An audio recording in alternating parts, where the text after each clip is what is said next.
Welcome back to B-Side Banter. This is episode number 12.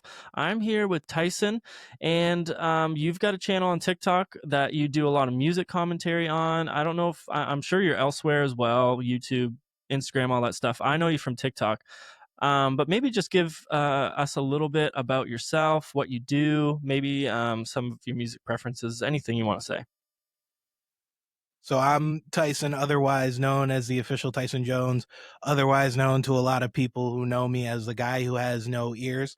And I do a lot of music commentary, a lot of music news. I'm just a music nerd in general, specifically with hip hop and kind of the modern scene of what's going on. So I keep track with a lot of the artists like Tyler the Creator, Future, Playboi Carti, and just reporting on all that, what's going on, and also giving my own personal opinions as well.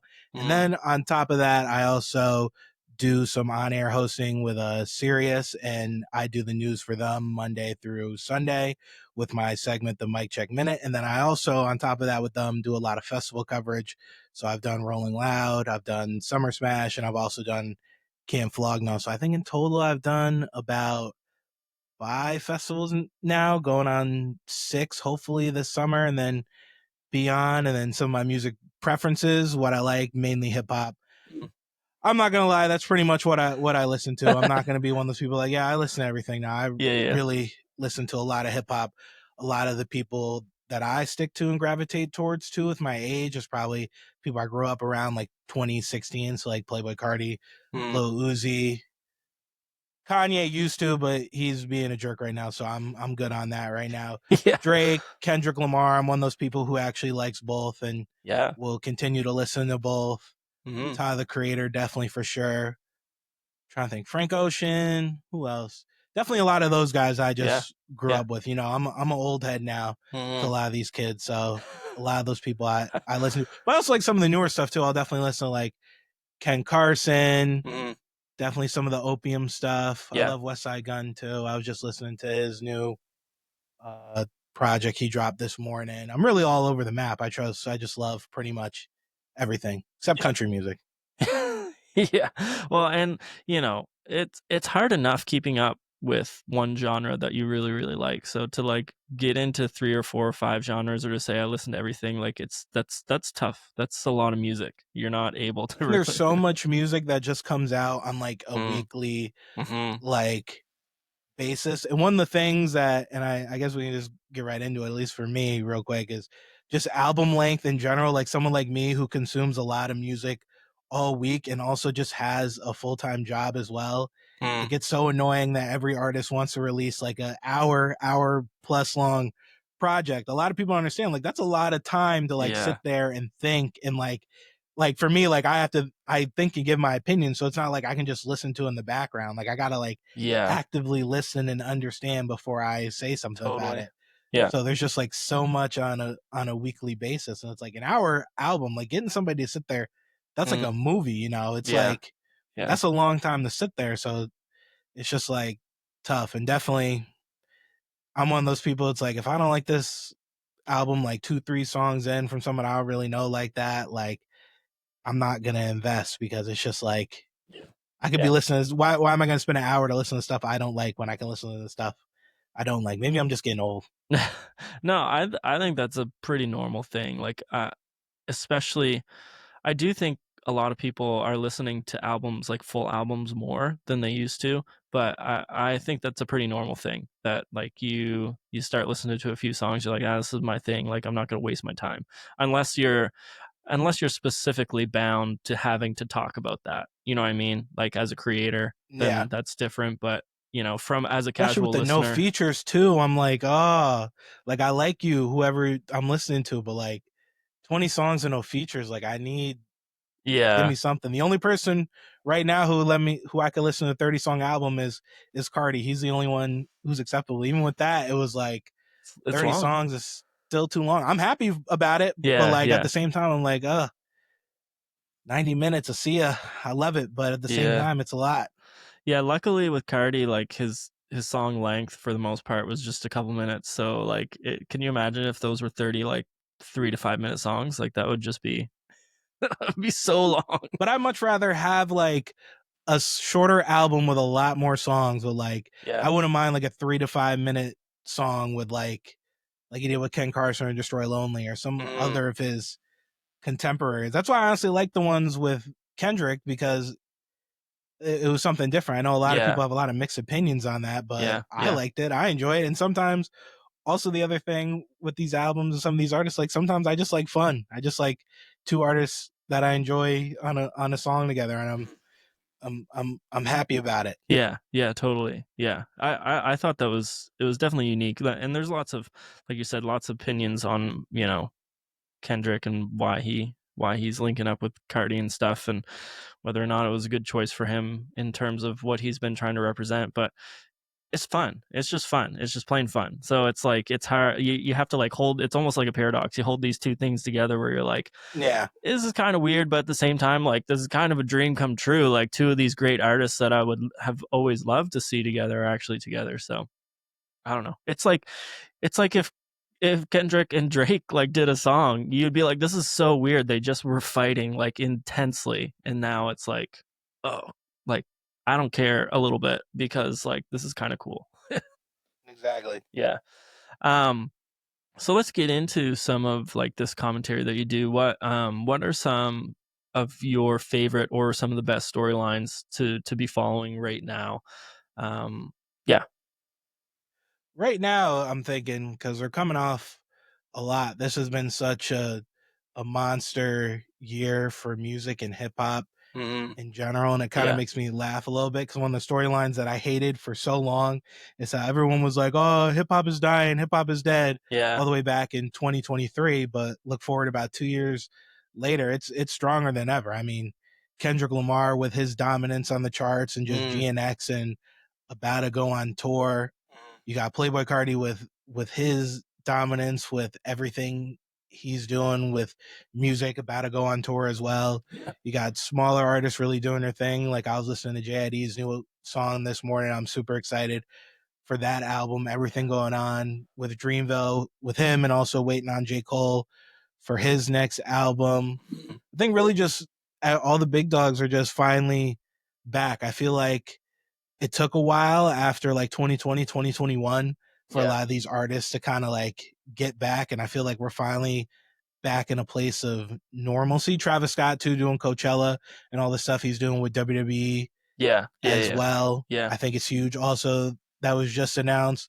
All the hip hop legends who are about to drop albums between now and the end of the year.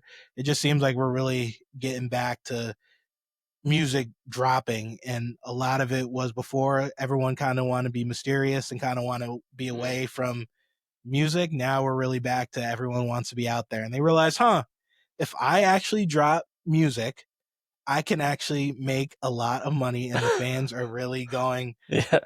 to like that. I mean, you see that with Playboi Carti. He went Yeah. from not being active to dropping a song with Ken Carson, Destroy Lonely. That's another storyline with Opium, seeing them going forward now that he finally is acknowledging them, and he hopped on a song with them. Mm, And it's mm, just like I feel like it's growing, and I'm curious to see kind of where we go from here. And that's a big question mark. Like Travis Scott specifically with him with his next album and the Coachella performance has been kind of lukewarm response with that, and mm. also the songs he's been dropping. So I feel like it's once some of these artists reach superstardom, what's the next step after that? Yeah. Yeah. Yeah. Yeah. I did notice that, like, yeah, the reception of his, Coachella set and stuff, like, I don't know, it just it felt a little lukewarm, like you said, like it, which was strange to me because he kind of rode his Utopia like stuff for a long time, and like there was a lot of hype around his live performances after that. So I thought it was kind of interesting. Um, yeah, I don't know, like what's your take on why there's so much lukewarmness there? I think some of it is Coachella just being Coachella, not the festival itself, but like Yeah. really the audience. Hip hop is a thing that they've always kind of just not been the warmest about Mm, in general. And I think especially after when Frank performed in 2023, and that didn't. He's not yeah. necessarily like hip. He's like hip. He's in the realm Yeah, of yeah, it, yeah, yeah, and that was really didn't go as planned. They've yeah. really been critical on a lot of the hip hop artists that have performed at Coachella. Even with Kanye too, with this whole, because he was supposed to do that as well. Like Mm. there just hasn't been the best mix. And also with that, with the audience, like Travis is really made for like a younger audience. And just let you know, I've seen Travis like 6 times within the past year. He's headlined pretty much every festival. I could probably tell you his whole set list. I've heard Fiend and him yell, "I'm fiending for more" about 50 times now. And it's just like Coachella is just not the audience. It's a younger Yeah. audience and more of a hip hop audience. He needs a crowd that's going to move, not a crowd that's just going to be there on their Mm. phones looking for the next moment. I know a lot of people are Yeah. hating on the band as well, but I like the university band stuff. I mean, that's just culture. That's just black culture. That's what he wants to do. And Mm. Coachella is not necessarily the audience for Yeah. all that stuff. I do Yeah. think Travis right now is a lot. He's doing a lot right now between Coachella, Jack Boys 2, his own solo album, his Mm. stuff he's doing with the WWE, Yeah. all this stuff. Yeah. So I worry a little bit that he's spreading himself a little bit too thin, Mm. but Mm. we're Yeah. just going to have to wait and see. Also, he's going back Yeah. on tour again for his Utopia Circus Right. Maximus tour, and I thought that was like kind of over. So Yeah, it's he's kind crazy. of all over the map right now. And Yeah. also the Yeah. Travis Scott rule that they implemented as well with Billboard. I don't know if you saw that, or that's what they're calling it. No, what is that? So basically, what Billboard did, because recently they've been having sort of like an issue, or I guess I don't know how to describe it. Like it makes the chart kind of look silly Mm. because when Travis Scott re-released Days Before Rodeo, Mhm. he was going up against Sabrina Carpenter. So Sure. what he did was he dropped the vinyl, he dropped the deluxe vinyl, but then during the week he dropped all these different versions, the digital versions of the album.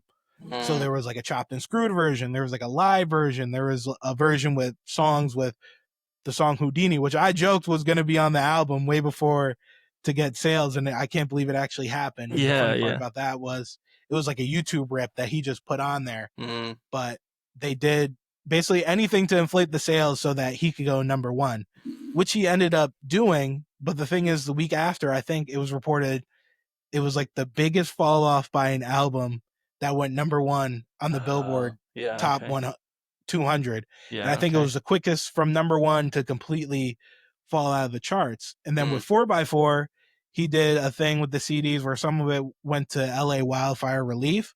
So he got that to number one with 4x4, and then it completely dropped out of the charts Sure, okay. again. Yeah. So a lot of Yeah. people were upset with that. Yeah. And also just the whole digital album thing in general. That's why with Carti, he was doing the whole like V1, V2, V3 thing with like all the different songs he already dropped. Mm. But Yeah. basically, they made it so, and people are calling the Travis Scott rule, how like digital albums, you can only have like 4 in the first week or like 4 in a week.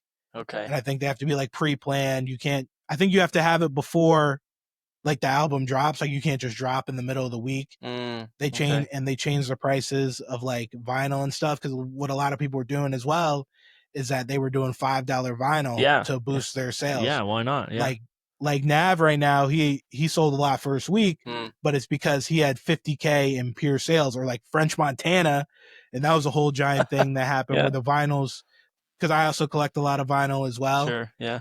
They he Everyone bought these vinyl and they never shipped. Mm. So that was a whole giant controversy Mhm. as well. But he sold like 50K first Crazy. week or something like that. Even Yeah. Travis Scott with Utopia, he was doing $5 vinyl. I bought like so many of each cover, and I still didn't get all the covers I wanted, but the whole Mm. $5 vinyl thing as well. Anything to really Yeah. inflate the numbers. So Yeah, yeah. Billboard was trying to Mm. curb that at least a little bit. Yeah. I've kind of always wondered, like, in terms of kind of inflating these sales and stuff, like when an artist goes live, like goes on tour, why wouldn't they, along with ticket sales, like include just like a CD or something like that, or a Well, vinyl with a that's what they were ticket? doing before, because Mm. they changed the rules a few times. So Okay. before 2020, that was a huge controversy with Drake.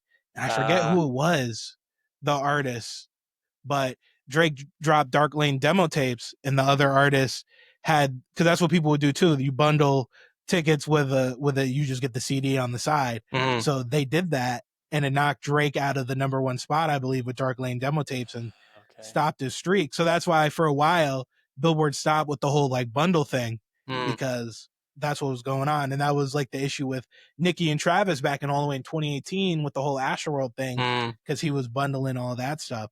So for a while, like from 2020 to about 2023, they stopped doing the whole bundle thing. mm, But then everyone's sales like started tanking a little bit, and sales were like really low. Artists who were selling like 70, 100K first week were only pushing like 10 to 20K first week. So okay. they decided to bring it back, and Yeah. then they used the system again, and now they got to keep changing it. It's so crazy, just this whole world of, like, trying to get to number 1, because once you get to number 1, like, that snowball just keeps going, right, to a degree. Obviously, with what Travis Scott was doing to make this rule, that didn't necessarily work out because his stuff was dropping off, but the idea is you get to that certain point on the charts and you keep going because radio wants to play Yeah, you and all this stuff, right? So the snowball goes, but yeah, I guess Travis Scott has pushed the limits enough to figure out that that only works under certain circumstances. I don't know. So crazy. definitely for sure. And it's just it's interesting because it's like he's just playing the system. Man. I mean, it's Yeah. just like Mhm.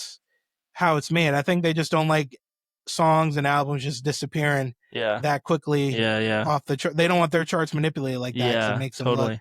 really, really bad. But it's Yeah. interesting because on the flip side, like on the Hot 100, like the songs, like it's been staying steady for like the longest time. I think Luther just broke the record, or is now Kendrick Lamar's second longest charting song, or the longest. Yeah, It's crazy. tied with Humble. So I think that's why they're doing it too, because one is so like steady, and then the other one is just like Yeah. all over the All place. over, yeah, totally. Man, that's crazy, yeah. Yeah, I've been looking and just seeing Luther up there, like, just constantly is pretty crazy. Obviously, Kendrick is having a huge couple years, and it doesn't really seem like it's gonna dissipate anytime soon. You've been talking a lot about Playboi Carti, his label, what they're doing. I'm just curious for you to dive into a little bit of that. Yeah. So I mean, Playboy Cardi is just an artist I've been following for a long time now. I mean, I kind of, the funny thing is I followed music from when the album, from when it first like started being a thing, and it's kind of like a proud thing for me all the way Mm, until it actually dropped yeah, around a year and a half later. And also before that, when he originally tweeted like, to all my fans, it's time. But the Playboy Cardi thing has just been so interesting because there was so much hype, and I think he delivered on it, definitely numbers wise. And also I like the album, I yeah, enjoy it, but it was just like so much anticipation all the time. And it's funny because in some of my videos I scream like, I am the music, and I do that because that's what DJ Swamp Izzo does mm, on Evil Jordan. yeah, yeah. And I was following him for so long and doing it for so long, some people thought that was me on the album, and I was like, nah, That's that's crazy. not. But it's awesome too when I go to like festivals and stuff, people will do that to me. Yeah. They're like, oh yeah, yeah, yeah, you're the I am the music guy. And I'm like, yeah, but the Cardi stuff, I mean, I I've it's been a lot going on, and he's someone I think people were underrating a lot just because he hadn't dropped in 5 years, and Whole Lot of Red was Yeah. so long ago. And I think a lot of people didn't want to believe the hype about how big he was. But being on the ground, like at these festivals with Mm, these fans, like people dressing up in like the craziest outfits, like face paint, like mhm, all of that. I'm like, when this guy finally drops, it's going to like be huge. And I was worried that he kind of missed his moment dropping all the songs and then going away for a while yeah, once again. yeah, But he definitely delivered. I think he's a bona fide superstar. And it's, mhm, I even with covering Carter, I even went to his birthday party, which was a whole giant wreck. He had this event in New York City where he was trying to host a birthday event after he dropped All Red. It was the day after in New York mm. City. And then it ended up getting canceled because there was just like a riot there pretty much that broke out. Oh, man. So like I Crazy. get there, I'm waiting in line, and it was they dropped tickets for it. And but the thing they did, which they messed up on, they made it like 21 plus at this small like warehouse. Mm, They're completely outnumbered, and then they dropped the location early. So you had all these kids just pull up mm. Yeah, trying to get in. So we're yeah. waiting in line, and then we just get there's just like this giant like push forward, like all these people just start moving up in line because all these people had rushed the door and they were Crazy. just trying to get in. There's only one door, like it's a Yeah, warehouse with yeah, like yeah. one door. So like there was crowd crush right there. And then somebody passed out and they were tasing people and all this Oh stuff. my So gosh. like I think they just had to call it because I'm watching some people I know on Twitch. Like with Cardi, do you know who Dabo is? Oh, yeah. So like we're watching his stream and line, and I'm like, they're like, it's at capacity. I'm like looking at it, I'm like, this is not at capacity. Mhm. But they were just completely outnumbered. I think Yeah. Cardi said NYPD told him if he went that he'd like arrest him probably for like inciting a riot or some shit like that. Crazy. And then NYPD showed up and we just had to like leave. So it was just That's I've been trying to follow Cardi as much as I can. I've been to every Cardi performance except for the ones in Europe from when he started a whole lot of red and not a whole lot of red from I Am Music mm, until now. So I've been following. I even saw the first one in California a couple weeks ago too. So man. I try to follow as much as I can. You know, I'm Yeah. just a nerd for this stuff, and I try to be as close and cover as much as possible. But definitely that with him, and also Opium as well with Ken Carson, who just dropped Mm, his new album, mhm. which I enjoyed. I liked it definitely for sure. I prefer like Cardi, of course. Like some of Mm, the newer stuff isn't like my favorite, but sure. I think he's progressed well and he's selling really well. Like I think he's gonna have his first week sales are at like 67, 68 Mm, first week, which is yeah. higher his highest yet. Yeah. And Destroy Lonely as well, and also Homicide Gang, but and they're the other one that's a part of that group. And it's gonna be really interesting to see where they kind of go from here now that Cardi's dropped and now that Cardi's co-signed them and Mm, did a song with them, like on Ken Carson's last album. That was huge because yeah. he's never done that before. Mhm. He's never really acknowledged them. Like he's Yeah. brought them on stage, put them in cages when he's performed, all this stuff, but they've never had any music together. So I'm really curious to see where that goes with that. And just Cardi not being mysterious in general. I mean, he went from not posting it all to Mhm. posting all the time, dropping the album, dropping the deluxe, Yeah. going on tour with the weekend, dropping an emote in Fortnite, doing all this stuff. It's like it's going to be Yeah. really interesting to see for Yeah, for sure. sure. Yeah, he definitely, like he even though, like, this whole rollout of I Am Music has been, like, interesting. You know, there's all kinds of people's opinions on how it went and if he waited too long and if, he kind of if he actually, provided on the hype that was surrounding it and that's whatever, but, like, it has kinda catapulted him into a different level of superstardom, like, where even if maybe you could say that the album didn't live up to the hype or something, he still his popularity that grew from this is, like, insane. And also, I think you've said this before, is any album that you wait 5 years on is never going No, it's to live not. up to the hype. Yeah. I've known so many albums. Like I think of I Am Music. I think of an album, and I like Mr. Morale and the Big Steppers, but some people are indifferent on it. Mm, I think mhm. of Drake back in the day when he dropped Views. I'm thinking Yeah. a bunch of these albums that we even Childish Gambino's new album, and I didn't Yeah. really like that album Yeah. all that much. It Mhm. was never going to live up to that. Even Utopia in a way too. Like Yeah, yeah. it was never going to live up to the hype of Mhm. what you expect because people just get Yeah. anticipation and just Yeah. like they listen to leaks, they listen to this, they listen to that, and they get this false sense of what the album should be in their head. Mhm. And then they get mad when it doesn't turn out the way they wanted it. Yeah. No, it's true. It's impossible to please everybody, especially the longer you wait. It becomes really difficult. And the longer you wait compounded with, like, how popular you are and how much you've meant to the genre as a whole. Those things, like, it's really hard to overcome that. Now I gotta ask you, is there an album that you waited a long time for that you're like, ah, this was not worth the wait, just like whatsoever? That's a good question. I think, like I think I could say it about, like I know it hasn't been, like, super long in between, like, Kendrick Lamar's like, there was the gap in between, like, Big Steppers and then there was the gap in between, GNX, and I would say, like, both those albums, even though I love them, I'm a big Kendrick Lamar fan. I still, like there's a little bit of letdown with them, and even though there wasn't a huge gap, but, like, there's a little bit of, like, I thought he was gonna go in a different direction. I thought this, I thought that.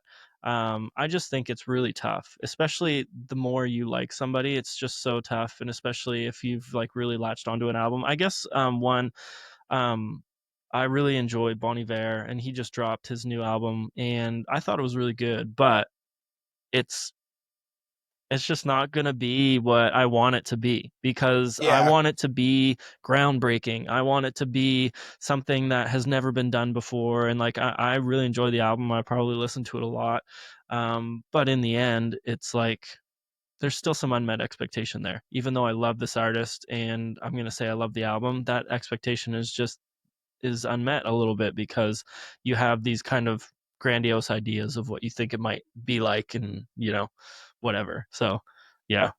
And I can definitely see that with an album like GNX, like some people want to like, especially coming off the beef, like, oh, like Mhm, he's gonna do something like thought provoking, all this stuff, like mhm, something really conceptual. And yeah, then because I like GNX and I listen to it a lot, and but it's definitely not, I think, what a lot of people are expecting, what I was mhm, expecting yeah, afterwards. yeah, But you gotta appreciate it for, I appreciate it for what it is, knowing that it's not that conceptual and it's just like this fun album that he mhm, wanted to do together. And it's kind of like the opposite of like Mr. Morale and the Big Steppers, at least for me, because it's like I like the album, I listen to it. Same thing kind of with T-Pab too, yeah, because it's like, but it's not an album like GNX I can listen to like whenever. yeah, yeah, T-Pab or like Mr. Morale, I'm not going to listen to like mhm, whenever, or like I'm yeah, at the gym, or like when yeah, I'm on a walk, or like in the car. Like yeah, that's like a time and a place I kind of want to sit down and just like totally, listen to it. Like yeah, there's different, like different things for yeah, different times for yeah, sure. totally, Same thing with Cardi. It's like I'm not, like if I'm in my feelings, I'm not gonna listen to Cardi yeah, and Evil Jordan and listen to a song like Pop Out. Like I'm yeah, not yeah, doing something like that. yeah, But there's a time and a place, and there's an enjoyability to it mhm, still. That's the thing with like, you talk about music review and like all this stuff, is like sometimes we're too like black and white yeah, with like our mhm, opinions sometimes, and yeah, it's definitely been watered down a lot with a lot of this, with a lot of the stuff. But it's like, no, there's context to everything mhm, and all that. That's why I hate when people are like, they don't like an album, or like they don't like this, they don't like that, and they don't want to explain why. It's like, okay, why are you feeling yeah, this emotion yeah, about this stuff? It's mhm, okay not to like stuff. It's yeah, just like you got to explain. yeah, Same reason why I like it, you got to explain why you don't like it as well. yeah, totally, yeah. Yeah, it gets really tricky just because of how subjective music is. Like, I think some people really want to have some objectivity, and there is um yeah, with production, like sometimes production can be bad, but then you think of like JPEG Mafia, it's like he intentionally produces things that don't sound sonically good, and producers are Thousand like, "Oh, percent. like what's this?" But he's like doing it for the vibe of the album, right? So like it's just one of those things where like even something that maybe objectively isn't as good, it's like, well, maybe that was the intention of the album, and the creator. And it's actually funny that you bring up like kind of the this kind of expectation.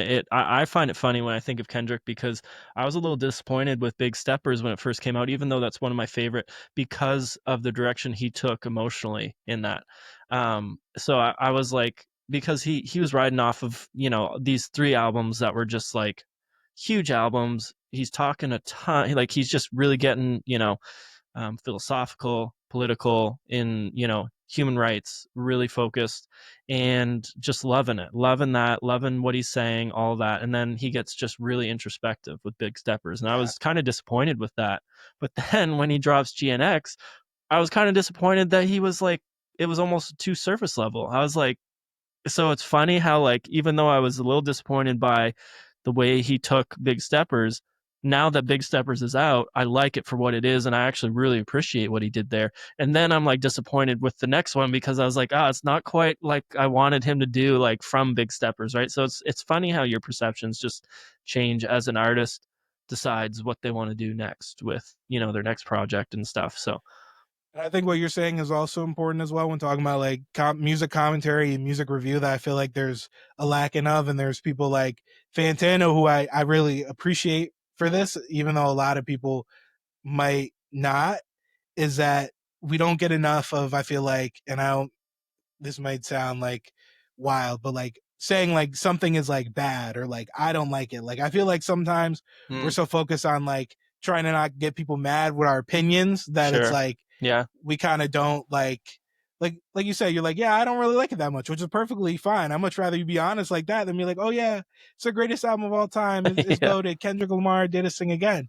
But it's Yeah. like you're allowed to say like, no, this is not good. And that Yeah. honest commentary is needed because I feel like we get some of the best albums after artists get a pushback for like dropping something that's like Mhm. not as good. Like there's some albums that some people think are amazing. I'm like, not I'm not as hot on it. You know what? You know it's a big one for me. You know, you talk about Mr. Round, GNX. You know it's a big one for me. My Beautiful Dark Twisted Fantasy. I don't hate the Mhm. album. I think it's a good album, Mhm. but I don't think it's his best album, and I've never really Yeah. thought that. But that's one of Mhm. those albums where I'm like it's good. I enjoy it, but best album of all time. Mhm. Best in his discography.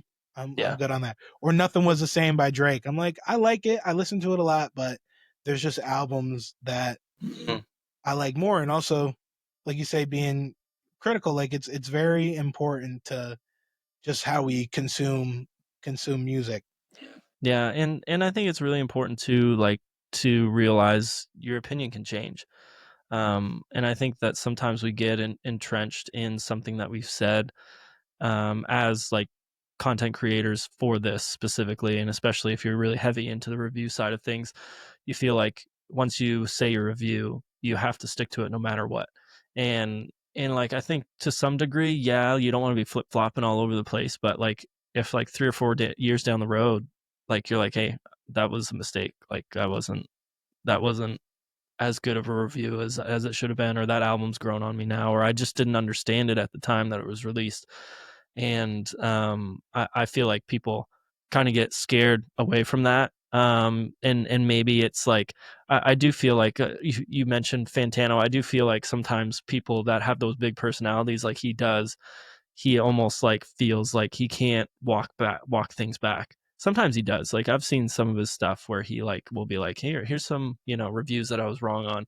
But I think sometimes, and even when you say something is really good, maybe you get just like caught up in it. Like I'm just like I'm not convinced that this whole like ride of sexy big or Sexy Red or whatever, her big like album that like critically people were just like loving, like Pitchfork like gave it a crazy rating. Fantano, I'm just like I get what you were doing and I get the album, but I just don't think like are you still listening to that album? If you give this album like a 9 or an 8.5 or something, shouldn't that be an album that you're like always going back to? Like I don't think that's an album that people are gonna in 10 years gonna be like this album changed hip hop. Like, and it's like the rating you gave it was that, and it's like there's gotta be some correction here, because I get what you're trying to do and I get that like there's some significance to this, and that it was a good album in general. Like I get all this, but it's like it's one of those things where the wave gets like a little bit too big and you're like at the pinnacle and you're like, yeah, okay, there needs to be an adjustment made. So like whether it's on the negative side or even on the positive side, I think just some sort of like, hey, yeah, that was a little bit like ambitious that I gave that album such a great rating over this or something like that. Yeah, I think sometimes with that too, though, you got to take it in the context of like the time of like that's the best that she's put out like then right now. Because I also think of some of the other reviews that he like some people have done over the years or he's done that some I've agreed with, some I just don't listen to the music that Mm-hmm. have aged well, and also some that haven't aged as well. So it's like I think it's like more of in the context of the time. Like I think some Yeah. of the older ones are like of Lil Boat, which I actually like that album a lot. I've Mm-hmm. always agreed with him, or like a Lil Pump. It's all like in the context of where we're at in the music. Mm-hmm. Then when they're the hottest out. 'Cause even like Pitchfork, I mean, I think that reminds me with the new Ice Spice album, they gave it like something super wicked high, and it was just like, all right, cool. Like I guess, Yeah. like Yeah. I mean, it to each their own. I That's mean, if true. you if Yeah. you really like that, Yeah. I mean, I got to give it to them too. I mean, if you're gonna sit there and because they know what they're gonna get when you rate an album like that, like an 8 out of 10, Yeah. It's true. however it is, like Yeah. I give it to them because it's like people will let you know that they don't Yeah. agree Yeah. with your opinions. I mean, I've dealt with that a lot, especially Cardi fans are nice to me, but sometimes I scroll in r slash like Kanye or good ass sub. when I try to find news, you know how many times I've been in there and it's been a photo of me just being like, I hate this guy so much. He's so like annoying with that. Like people are Man, yeah. strong with their, it's like me and the NFR guys, and like that's it. They actually did a poll at one point. They're like, who's the worst character of the rollout? And like I was ranked higher than some terrible people. I was like, yo, Oh all I do my is talk about gosh. the news, but also going back to like when I do commentary, like Mhm. I'm also honest with Yeah, what I do. Like yeah.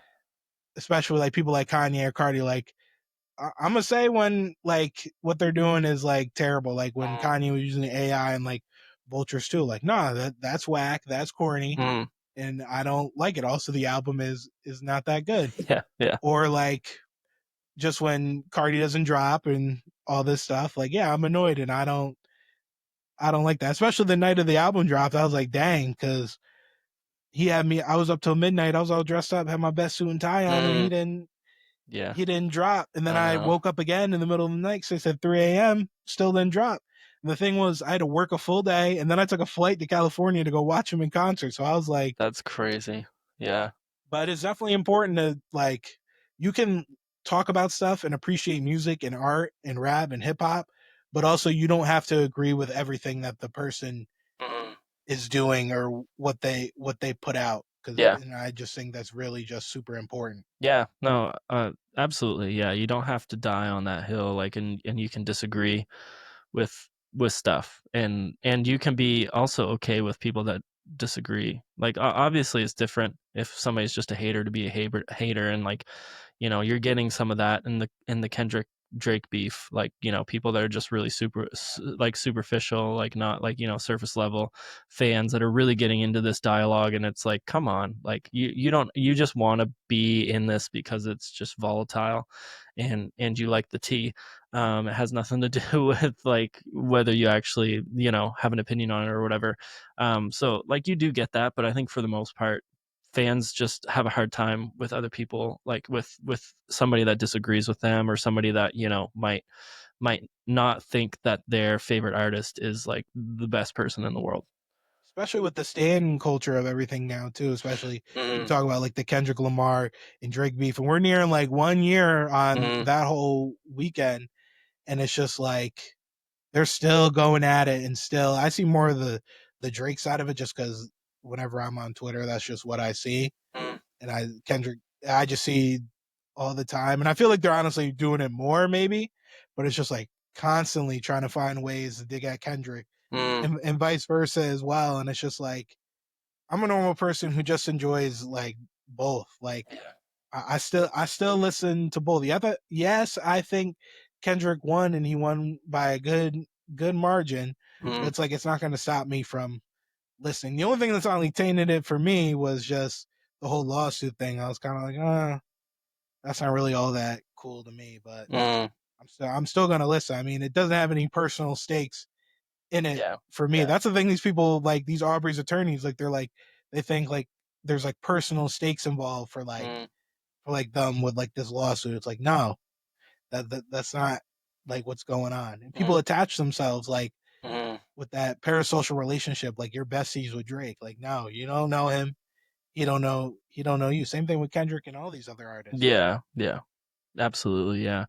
Yeah, and you have this down as like, as one of your least favorite storylines going right now, which is just how this is dragging out forever. And Well, now they're talking about like the ticket thing with them selling tickets, and it's like crazy. it's also like with some of the like Twitter and stuff like that is there's never like full context, and it's just like such an echo chamber of what you want to see Yeah. Oh, without knowing absolutely. the full context. Yeah. Now they're saying like Kendrick isn't selling that well, and it's like no, actually he's selling like these stadiums, like he's at like 98 99% capacity. Like they're like, oh yeah, he's not selling like these last 3 4,000 tickets, like oh he's not selling well. Yeah, in a stadium of 100,000, yeah, Yeah, there's well, probably going with a month left, like come on, like what. and also, what are you talking about? All of the tickets are sold. They're all just resale now. Like, Yeah. like that. Like the tickets are sold as far as Kendrick's concerned, because now it's just people that have bought them and are reselling. And it's like, which is, that's a whole different topic to get on, as to why, live concerts are so messed up right now. But But from Kendrick's eyes, his whole tour is pretty much sold out. It's just like, yeah, some of these people that bought tickets and they're trying to make a profit off of it and jacking up the prices, like who's going to be able to pay, almost $1,000 for nosebleeds? Like, not me. Yeah, that's why I honestly like going to the festivals more now because it's Mm, like I get more for yeah, yeah. just what you get in general. And I'm Mm, trying to think. Yeah, I mean, definitely right with that. I mean, the concert tickets I pay for right now, my Kendrick tickets, I'm trying to think, they're probably like 300, 400. But also, I know like kind of what to do, and I know like how not to like get upsold on like Ticketmaster and all that mm-hmm. stuff. Yeah. So like I'm able to get it for like an all right price. I'm trying to think. Yeah, my weekend tickets were like 5, and like the Tyler ones were like 3. But like festival, I mean, it's just so much more worth it nowadays. At least for me, because I listen to a whole bunch of different artists, and it's been really cool to be able to go to all the different ones that I've been able to go to and do now. Yeah, it sounds like you are like traveling all over the place. You're just like every festival you want to be there. Is that the idea? Well, every hip hop one I try to be Mm, there. Especially, there's a few that I'd never gone to before this year that I finally been able to go to. And I've never traveled before this year. I've not traveled at all because I was always in school mm, working, and I also wrestled in college, so I was always doing that. So I yeah. never had a chance to really do anything, and I never had a job or nothing, so I was always focused on that in school. So this is my first time being able to really travel. So the only festival I had gone to before, I went to Gov Ball for one day to see Kendrick, and then I went to all the Rolling Louds in New York City. Mm, But this year I did uh, Rolling Loud in Miami, first time in Miami. I did the one in LA. I did Flogna in LA. Did Dreamville 2 weeks ago, and then I did Summer Smash. But the cool thing is they all kind of offer something at least a little bit different mm, lineup wise. mm-hmm. Like Rolling Loud is a lot more of the general who's hot, who's who, and it's a lot more bigger of a like a festival Yeah, experience. yeah. Dreamville's really smaller, but it's kind of more like a community, like setting a lot more chill. You know, you're in the park, Mm, you're just chilling out, listening to cool artists all day that are Dreamville and some other ones. Flogna I really like because it's like cure. I like Tyler, so like a lot of the artists that are adjacent to him, mm, I already know, and yeah, it's curated close to that, and it's just the carnival experience is a little bit different, so it's like cool to me. yeah. And then Summer Smash is really nice too because it's a little bit different and it has more of like the underground artists from Chicago and also some of the more underground artists that are up right now, and it's a good like mix of all the artists that are going up right now. Mm, yeah. No, that's awesome. And do you have a favorite yet that you've gone to so far? I just feel like they're all like I like them all for like Different different reasons. Yeah. reasons, but it's tough because they're all just like so the same, but so different. So Mm. I gotta run it back one hopefully for year 2 to see Yeah, yeah, if once you anything once you have, like, sticks out a more. bunch of them under your belt there. Yeah. What about you? You go to any festivals? You got any festivals playing? Man, I wish. The festivals are tough. We have a daughter, she's 6, and being in a city where we don't really have any family or anything like that, it's tough to leave her for a full day. So That's the other thing I want to say though. Keep your kid at home. Like when I go to these festivals, yo, I be seeing people with like oh, their kids no. that age. I'm like, Yeah. why are you doing that to that No, child? Like this I would not do that, absolutely to not. their ears too? I Like, come know, on. Like yeah. what? She does like concerts, and Yeah. she does definitely like certain people that would be at those festivals, but that would just well, for one, it's such a long day, and then she would be bored. It would make it miserable for both of us, and so, yeah, I actually have never been to a festival, so I really want to. I enjoy concerts, it's just, it's an easier pill to swallow an evening as opposed to a day or multiple days, right? We But might have to go to Bonnaroo, yo. We might have to go to Bonnaroo real quick. I know that Bonnaroo comes through, and I'm always like, man, maybe I should go to Bonnaroo, and then I Wasn't it just never do. Stagecoach this weekend too? Or was that last weekend? Um, that's a good question. I feel like that was. I should look it up. Stagecoach. That is coming up, 25th. Yeah. It's gonna be a busy week there, huh? Yeah. Yeah, but it's yeah, anyway, I would love to get out to some festivals. Maybe. You got to do it. You got to do it at least like one I time. know, I Just know. just pick one of your favorite or, but like with Coachella, it's like you got to come Oh, prepare. That's another thing with these festivals people don't get is like yeah. it's a long like a 3 day one. It's a Yeah. long 3 day like Yeah, festival, and totally. that's like without the camping Yeah. and all that. Like I was thinking about Coachella Bonnaroo, like you're out there camping, like you Mhm. got to be Mhm. ready to go. It's a long Yeah. 3 days. It's fun. Yeah, I know. It's intense. Like it's not just an your average experience.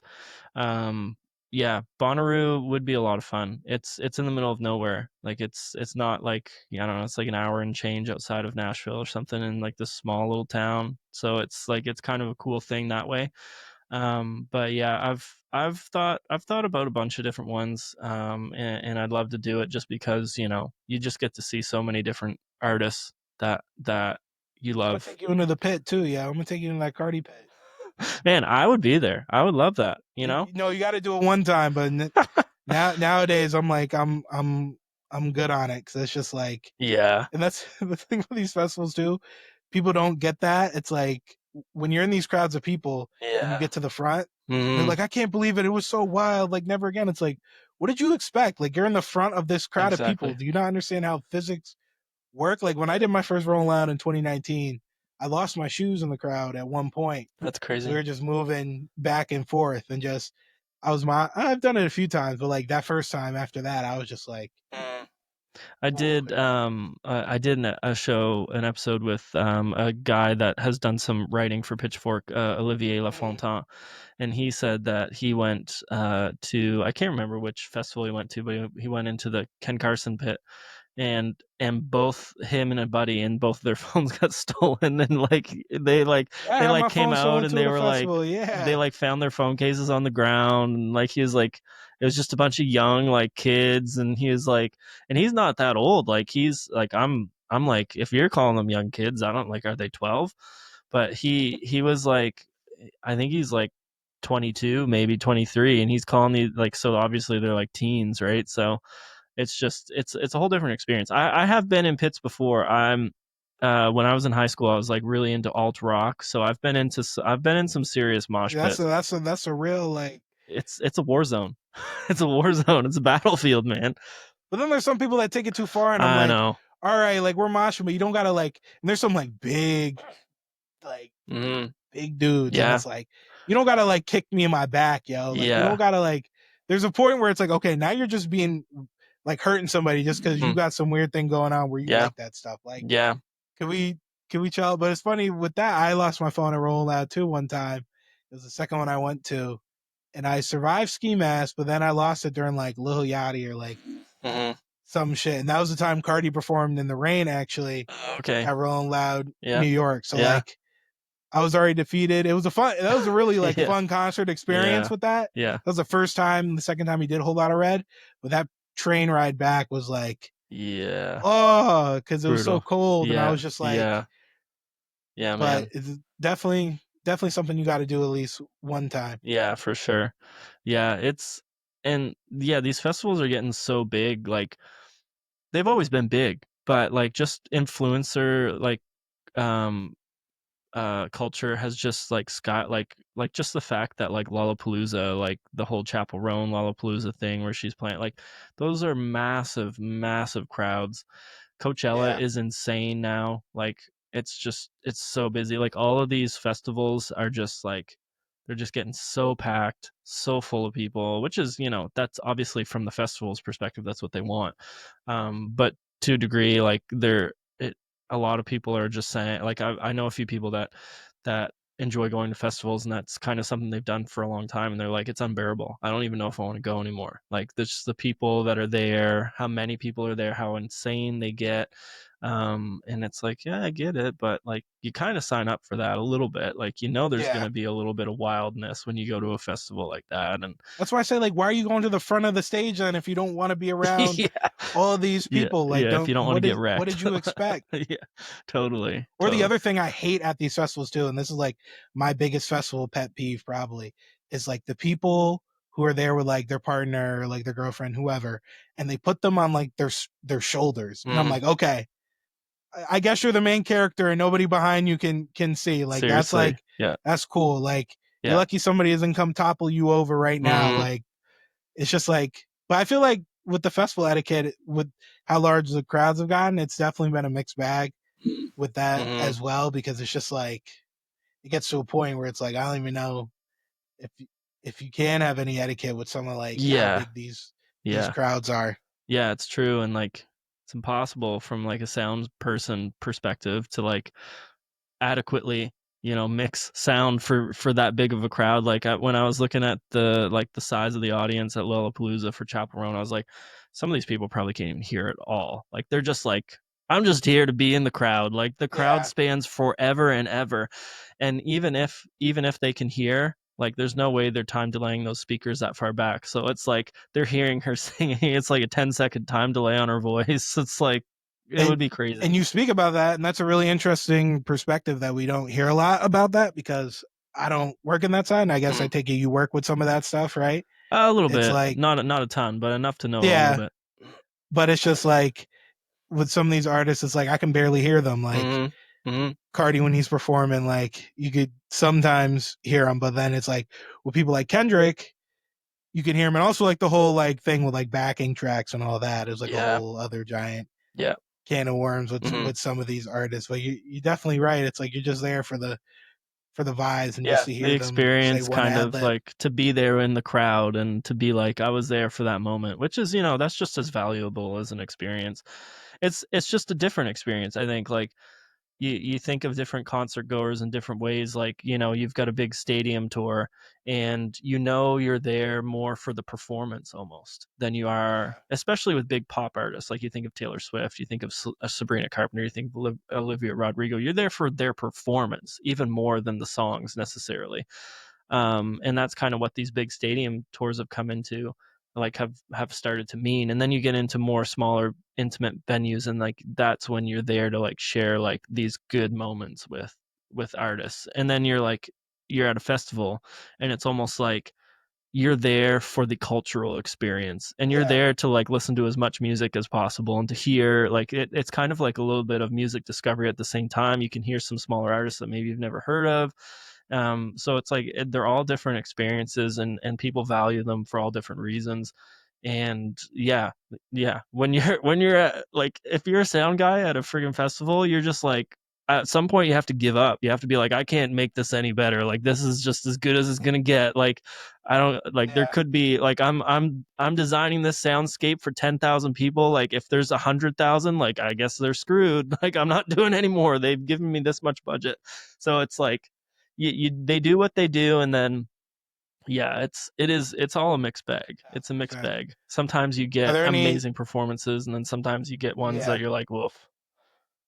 And that's why I'm honestly kind of interested and excited, because like Cardi the Weekend, all these artists are doing stadiums now. And I saw Travis when he did his one stadium show at MetLife. Mm, And it was just like a really cool thing to see, because I'd never seen a hip hop artist in a venue like that big. So mm, I'm really totally. excited to see all Yeah. these artists in these giant stadiums. But I want to ask, so like with hip hop shows, are there any ones that you've gone to that have stuck out, and like, or like performances you've heard that have stuck out that you've gone and seen? Honestly, I haven't, like, being in Nashville, there's not as many hip hop artists like like, for example, Kendrick Lamar is not even coming through here. The closest he's gonna be to me is Atlanta. He's Um, not going to Memphis either. I'm surprised. no, he's not gonna. I don't think there would be anything really big enough for him in Memphis. Atlanta would still be closer to me than Memphis anyway. Um, but I really didn't start doing a whole lot of concerts because I grew up on the East Coast of Canada, and nobody went there. Like, nobody. We'd have to travel, so you basically had to handpick who you had to really kind of like, and that was like high school and college. So obviously I didn't have money to like fly to concerts or something like that. So it really has only been the last couple years that I've been going to concerts, and unfortunately I actually haven't seen any big hip hop acts. And it's really sad because I really enjoy it. um I almost saw Childish Gambino when he came through, but we were out of town, and I was actually Yeah. really disappointed for that, because I really wanted to see him.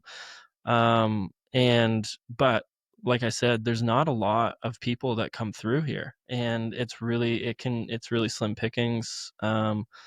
Which, I guess I kind of get, but at the same time, I'm like, I feel like there's an audience here for this, but it's all about they want to maximize ticket sales. So if they don't want to take a risk on a place like Nashville, because they know it's more of a country pop folk area.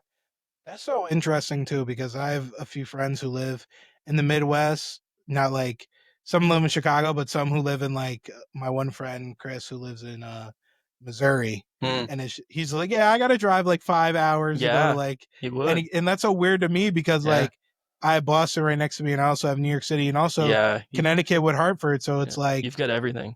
it's like an hour to like hour and a half to like 3 hours Yeah. max. So it's like not having a concert available is like the weirdest thing like ever to me. You don't Mm, really think about that when you like mm. when you just like are able to have it so close to you. Yeah, yeah, I know. It is, and this has been like I've enjoyed it because I've gone to more concerts now than I ever have. But yeah, I do really wish that I could catch a few more people coming through. Denzel Curry, I think yeah, I think it's Denzel. Let me see. Is he touring right now? There was somebody Yeah. that was there. Yeah, I think it's Denzel Curry is coming through that, and I think I'm gonna go see Oh him. yeah, you should he's really good in concert. And but yeah, it's really like I said, it's just really tough to see people here, And I feel like that's the especially in hip other hop. thing with like listening experiences, like that with like you talk about changing an opinion, like hearing an album in concert, Yeah, like totally different. really for some albums, like Whole Lotta Red, like that really like changed my opinion and made me like it a lot more and listen to it Mm, when you hear it in like that concert setting and you're around like all these people who are enjoying it as much as you. So like mm. concerts are definitely a huge thing as well. Like if you get the chance Yeah, to do it, absolutely. Yeah, just concerts go are do it. they just raise your level. I guess there is the risk if they're really bad live, but I think that's like that doesn't really happen anymore. There's some I've seen who aren't the best. There's been a few. Yeah, yeah. But like for the most part, I think you gain respect for an artist when you see them Thousand live percent. than the alternative.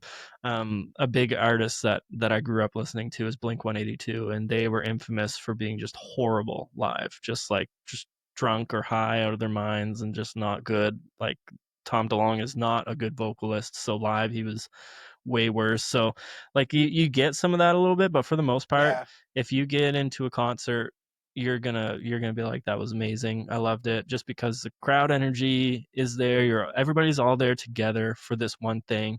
So the energy's there in the crowd, plus, the energy's there on stage usually. And yeah, it's an experience that typically you're like, yeah, now I really like them. Now I love them. Or like, I didn't know this person and now I love them. Like it's yeah. almost always that. Yeah. But excuse me. Yeah. So let's shift gears here a little bit. I think we've hit some really good stuff, but I'm curious. You gave me a list of your like 5 favorite artists and some of your favorite albums, and you've got some really good ones on here. I was wondering if you could give me your top 5 favorite Tyler the Creator songs. We haven't talked a lot of Tyler on this podcast yet, so I'd be curious what you've got for that. So for my top five Tyler songs, definitely the first two that are like one and two is like "Sorry Not Sorry" is like my favorite Tyler song. When I watched that music video for the first time, and it was just like that was the one that made me cry because it's like the visual. Have you seen it? The visual Yeah, of it is yeah. like of all the different eras. Like as Mm, someone who's like I started listening to Ty. He was like one of the first artists when I started listening to music, like 2013 when I was in eighth grade. Like he's one of the first yeah. underground artists that I had ever like got into. And we Mm. listened to Wolf in like eighth grade math class the day it dropped or whatever it was. That's So amazing. I like love that. what like just like seeing all those eras, it's kind of like how he grew up, like Mm, hmm. not to be like too parasocial, like seeing the way I grew up as well, like through all these eras. Like you spend a lot of time with these people, Yeah, yeah, listening to their totally. music. So that's definitely Yeah. my number one. Puppet is probably my number two. I'll Mhm. do that. I'll do Answer number three. Trying to think. I like Saint Chroma a lot. That's probably like four. Okay. Yeah, And I then like the new one in there. I like that. yeah, and it was awesome. That was an album really awesome to see that live too already when he first dropped Mhm. it. Mhm. Definitely helped a lot. That was like a moment as well. And then for number five, trying to think. Definitely because I like Igor so much. Yeah. Trying to think. Another song on there. Definitely like a I think like Are We Still Friends or something like that. Yeah. But like Igor, like that's like one of my favorite albums ever. So it's like Yeah. and I Igor is so love good. Yeah. Tyler. He's just someone I just like I said, grew up on. So it's Mhm. just like Mhm. Yeah. someone. Yeah. Do you find like I find with Igor, like I think that's one of his best albums. Like I just think he Yeah, was I in think a it's his best album. yeah, he was like just in a creative zone that like I don't know, he was just hitting everything. Everything was just fitting into place and he just unlocked something within himself that was amazing. But I do find that like Igor when I think of his like his albums, his discography, whatever. I find Igor sometimes hard to like pick out standout tracks on it, not because there aren't like standout moments on it, but just because I almost just love that album as a whole. Like I almost just don't Yeah, want to like peel things out of it. Whereas like I find that like Flower Boy has like really high highs. You know what I mean? You have like things that you peel out of that. yeah. And then I always forget even though I love that album, I always forget the next one. Call me Uh, Fearless. yes, yeah. It's mostly just because it's a longer title. I'm so bad with song names and album names, It's all good. but and that one as well. Like I find that there's with those two after Igor, like I find that year like you can kind of like pull some really good moments out, like some hit songs maybe. Whereas Yeah, Igor just feels like it's just like it's like all it's one thing to me. It's just that whole album. So I have a hard time because I'll talk about Igor being like my favorite or at least Tyler's best album, then people will be like, "Well, what are some of the songs?" And I'm like, "You know what? Honestly, I just don't know if I can pick songs out of that and like take them out without taking like song like 3 or 4 song runs." You know what I mean? Like it's such a it felt like that and in terms of his creativity, like he made that album to be a whole album more than any of his other albums. and I like it so much too because, like you said, it's so complete, and also like conceptually, like it's such a good concept, and also just like you can like it's not hard to like understand, and it's relatable for like everyone. Like everyone's Mm, loved somebody who's loves somebody else, and yeah, just the totally. feelings and the emotions Mhm, of that. It's mhm. like a thing that everyone has felt. And the one thing with that album, though, people are like, that album's a love album. I'm like, no, that album is not a love album. What are Yeah. y'all? What type of weird love are y'all a part of? Like, Yeah. it's a breakup album about a relationship he never really was in, but just Mhm, those mhm. feelings. And I like it more and more because it's kind of like the through line between all the albums. Like Flower Boy, that was his first album. He's really talking about himself, being introspective.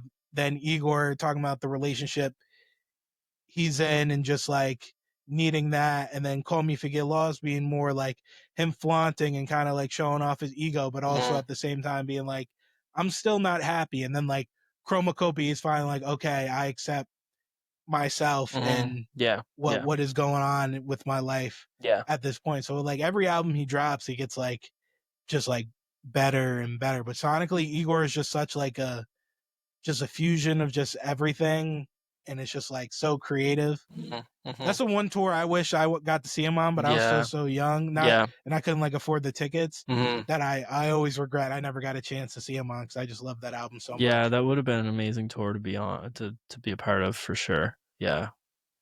And yeah, that's a good list. I like that. Now I'm also curious about your 5 favorite Future songs, and I'm curious for a different reason. I really, really like Tyler, the Creator. He's probably one of my if we're talking about strictly hip hop artists, he's probably in my top 5 for sure in terms of favorite.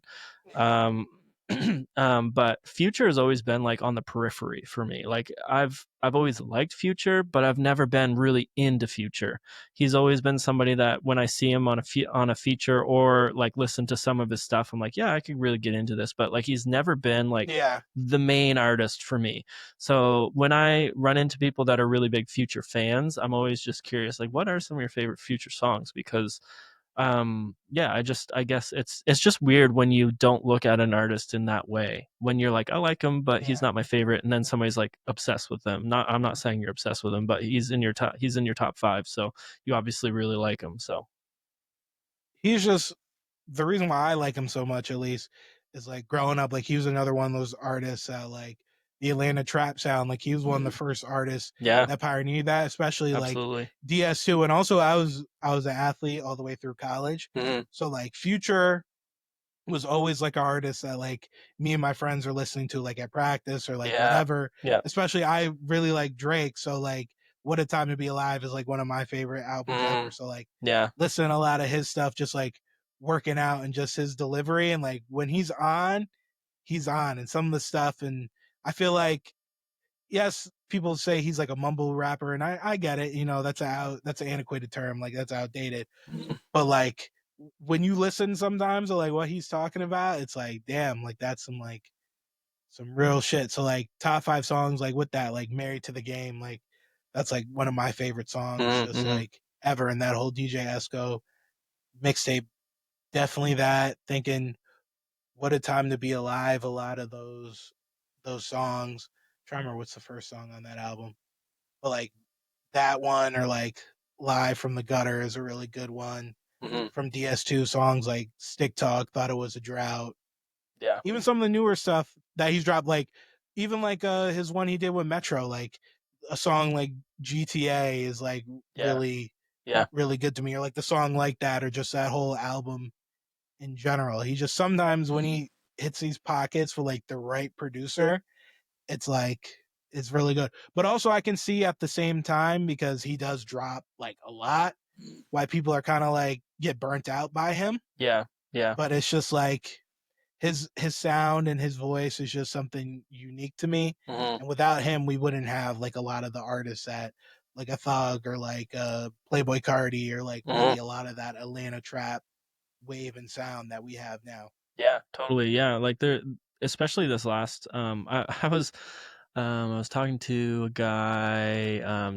I think his name is Ty the Creator, and he was talking about the Playboi Carti album, and he was saying that like sometimes he like feels like Playboy sounds so much like Future that sometimes he thinks like Oh Future's on yeah, this it sounds track. like a Future impression sometimes, and it's Yeah, kind of like yeah, it gets to a point now where it's like, and that was the thing with the song All Red when he dropped. And I think mm, that kind of delayed him from dropping because it didn't get the reception he wanted, because he sounded sure. so much like Future on Yeah, that song. yeah, And I can't sometimes, like I can't tell if this is actually Future yeah, or just yeah, or Cardi, but that's the thing. Like the yeah. influence is like Exactly. there Yeah, you can see it. with that deep voice. Yeah, yeah, you can totally see that influence there, and yeah, I think Future, it's just such a weird thing for me because I know that he's like his influence on hip hop has been just like huge, and I know he's still like really active and like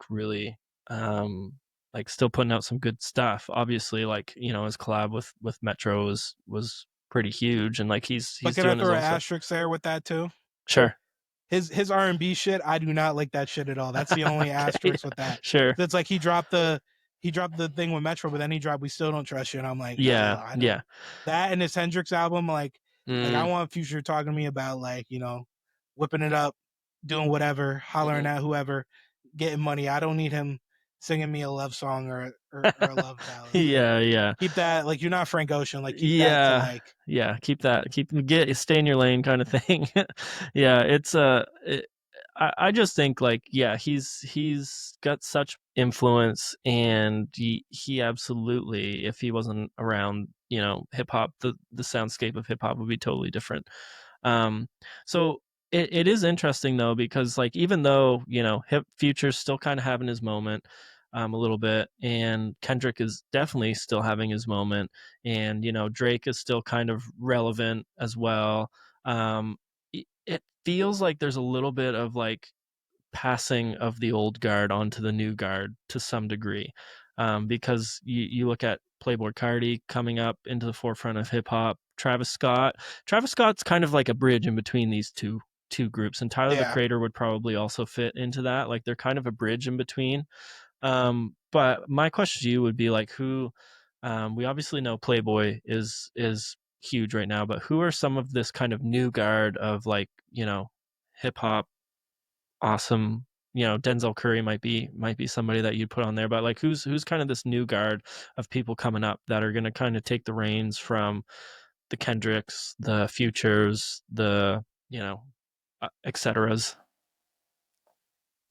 That's a great question. And also with that, I think something that's been interesting is like hip hop is getting older. Like a lot of these artists are staying around a lot longer. Yeah, And that's been a tough thing is like no one's been able to really like match the like we talk about the big three all the time, Kendrick Lamar, Cole, and yeah, uh Drake. It's mhm, like no one's been able to really match that type of like hype that they've had. But some of the yeah, artists that I really like that are coming up, I think JID is gonna be really good when he drops his next album. yeah, Denzel's another one. Definitely like Ken Carson is definitely there. So an artist that not a lot of people like who are like our age or like my age is like Yeet, but Yeet is like very yeah. like He's chart dominant. Like people yeah, I like Yeet and but people sleep on like how much like people like his yeah. music. Like he His in his fandom 20 is pretty huge. yeah. Yeah, yeah, And he's headlining like Summer Smash and like 2093 was a really like creative album that not a lot of his some of his fans didn't like because it was so different from what he usually drops.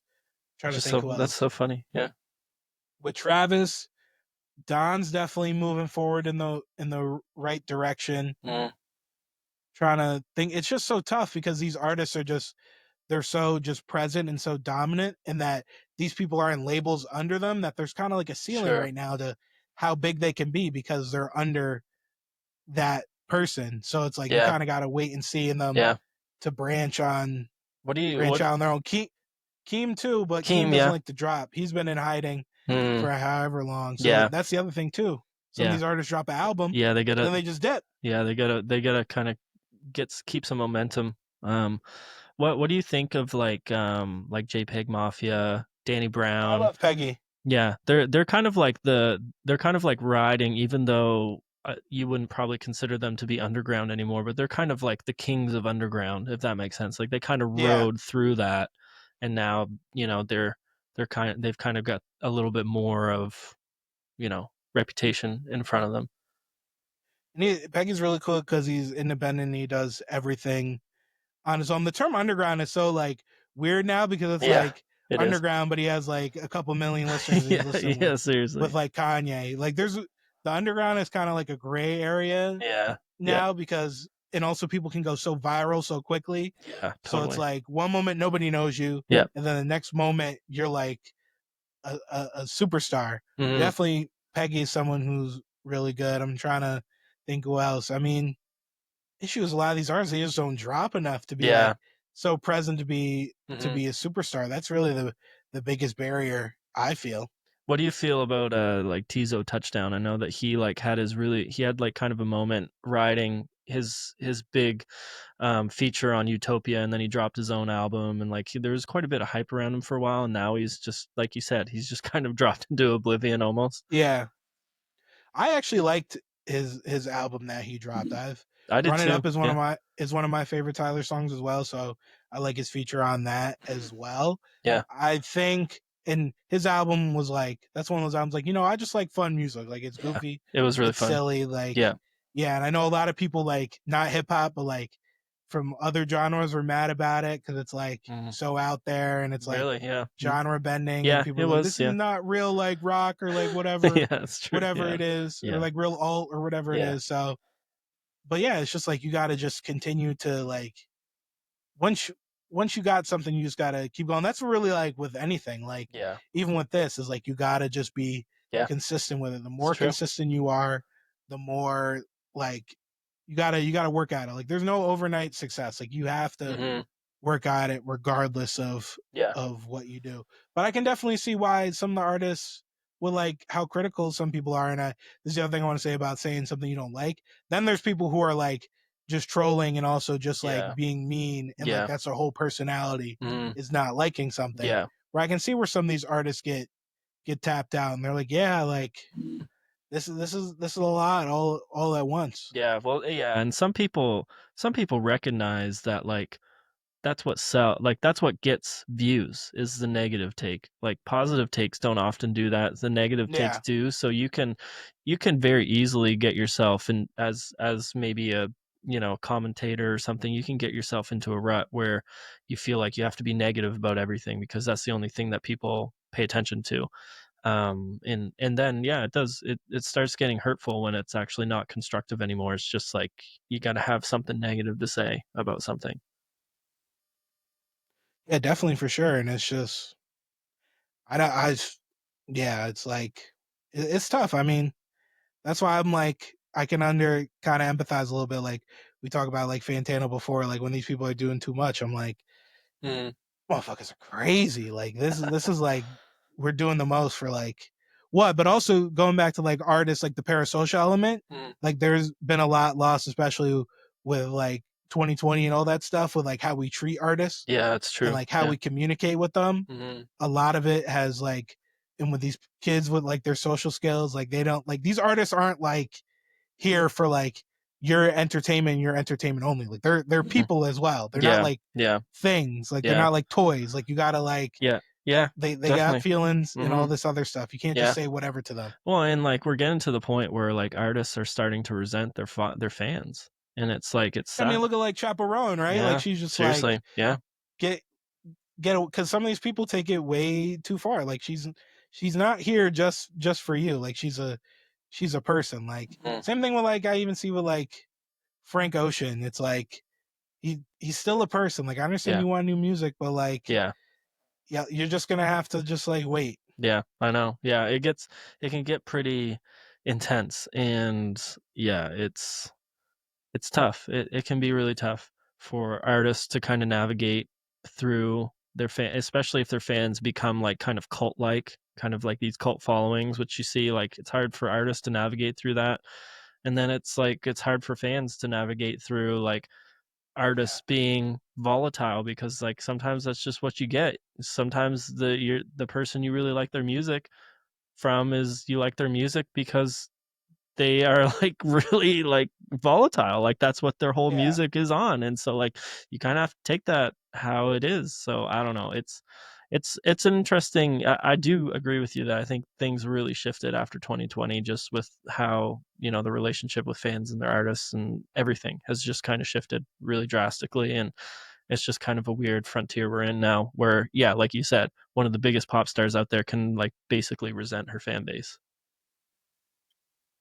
Yeah, 1,000%. And it's also like with her, like I'm thinking of her past year, like she went from like her album that she dropped, like people like having a cold like fan base to like you think of like the Lollapalooza or like near Yeah. me like Boston Calling, like Hmm.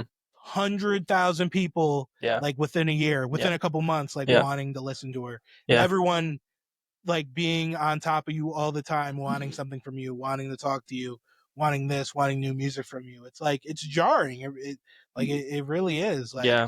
Yeah. yeah.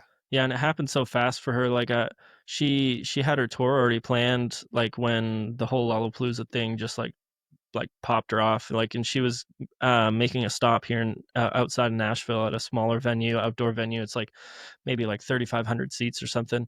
And I was trying to get a ticket for it, and it was just impossible. And like resale was like crazy. They were like $1,500 for tickets and stuff. It was insane. And then like one of the local news stations posted an article that there were 150,000 people trying to buy tickets for her show here. Yeah. That which That's what it is was like when I tried to get Steve Lacy tickets yeah, when he was really hot in like yeah, 2022 in these small venues. Like yeah, forget it. Even trying to get when Tyler was doing like the pop up like Chromacopia, so he did yeah, one in Boston at the Converse. yeah, It was like forget about it. yeah. Like there's no way I was getting that. I tried, but It's craziness. It's just insanity. Yeah. Um. Well, anyway, I think we've been going for a little while here, so I'm just gonna we're gonna pop off. I've really appreciated all of this. It's been a really good conversation. It's been a lot of fun having you on, and I appreciate you taking the time. So if anybody wants to follow, you're on TikTok, you're on Instagram, YouTube. Is it like the same handle everywhere, or is it different? Yep, just the official Tyson Jones or something Nice. close enough to that. It's close enough. You'll find it. So go give him a follow. Check him out. You're on Sirius Radio. That's pretty awesome. Doing a lot of cool stuff. You've always got your kind of finger on the pulse with pretty much anything hip hop related, or at least most of the bigger stuff. I know. I'm sure it can feel like endless, all the news, but Yeah, I try my hardest you do a great on a job. daily basis. Yeah, I I'm always appreciate like, you. whenever I'm on your page, I'm always like, man, like you do such a good job keeping up with it all. So You yeah, guys get me in trouble sometimes because people get mad at me. They're like, "Yo, you lied about Cardi dropping." I'm like, "Yo, I can only do so much." yeah, Like that's exactly. why at one point with Cardi, I was like, "Please just drop," because Yeah, people are getting mad at me for yeah, something I totally. didn't even do. Yeah, you're like, I'm just following leads, man. I don't know what to tell you. Like He I'm said not, he was gonna drop and he didn't drop. There's nothing I can do there. I'm not his agent. Like, I don't know what to tell you. Like, that's so crazy. Yeah. Well, anyway, I appreciated it, and yeah, it was a lot of fun having you on. And go follow him, subscribe, do whatever. Yeah. Go follow B-Sides too. Come on, you follow him on everywhere. Stop playing. That's what you need to go do first. I appreciate it. Awesome. Yes, Well, sir. we'll see you guys next week. We'll have a new episode and a new guest on. So, thanks for joining.